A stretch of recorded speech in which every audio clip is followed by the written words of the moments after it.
Alright guys, the English translations for One Piece. Chapter 1137 are out.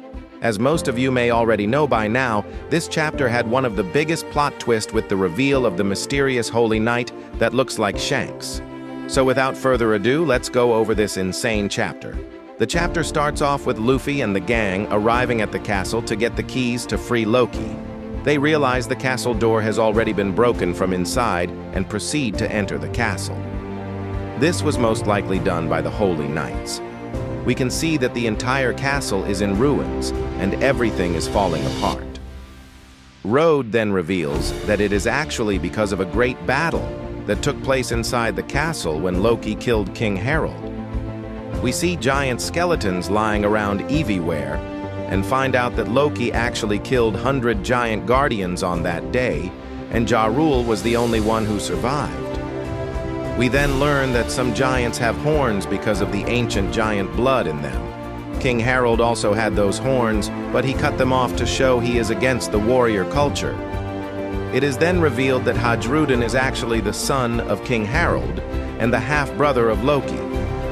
As Hadrudin's mom was a giant from a different country, she was unable to become the queen and was ostracized.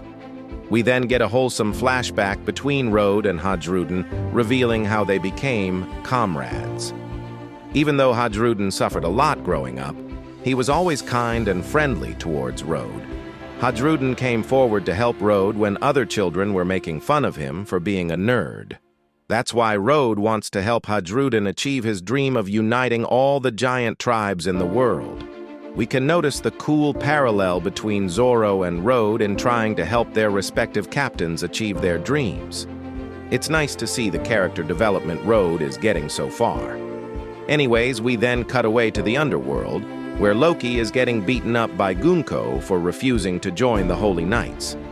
In an amazing display of observation haki, Loki predicts how Gunko will attack next, although he is unable to do anything because he is chained up and cannot move. It's crazy how Loki predicted the entire sequence while being blindfolded. Gunko continues beating up Loki with her arrows until he loses consciousness.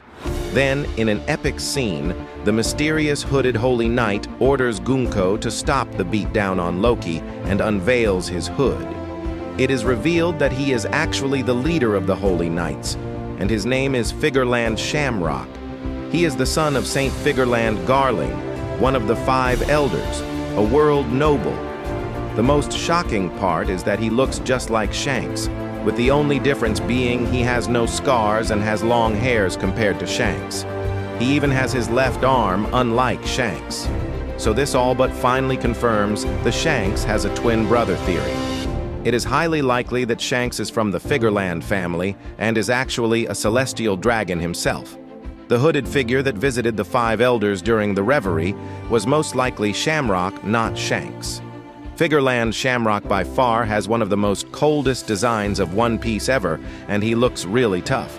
Gunko is revealed to have the arrow fruit, and her usage of it so far looks pretty crafty. Anyways, the chapter ends with Shamrock revealing their goal to have the country of Elbaf join the world government by any means necessary. In conclusion, this chapter was easily one of the greatest chapters of One Piece. Personally, for me, it is up there with the likes of Chapter 1109 and 1122. We got a little bit of everything. Starting with the backstory of Loki and King Harold, some important lore reveals about Ancient Giant, the dynamic between Road and Hadrudin all culminating in the epic, the reveal of Figurland Shamrock. Oda genuinely cannot stop cooking. I cannot wait to see what happens next.